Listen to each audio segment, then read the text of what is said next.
Ya baik, terima kasih Pak Aldi tadi dapat kita tunjukkan harapan dari kami Aliansi Mahasiswa Adat Buruh bahwa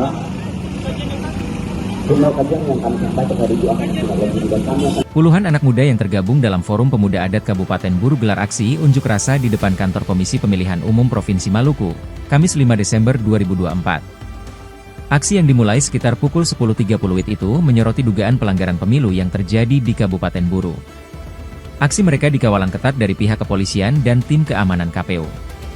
Dirinya juga menyinggung terkait tindakan PPK Namlea yang dianggap melanggar aturan. Salah satu dugaan adalah aktivitas sejumlah oknum panitia pemilihan Kecamatan Namlea di luar jam kerja tanpa legitimasi dari KPU dan diduga berniat curang dengan sengaja bermalam di lokasi pleno, tempat kotak suara berada.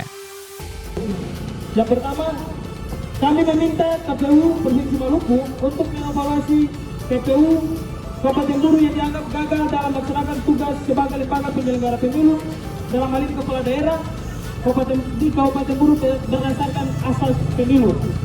Yang kedua, kami meminta dengan tegas KPU Provinsi Maluku untuk mendesak KPU Kabupaten Buru agar download Tribun X sekarang, menghadirkan lokal menjadi Indonesia.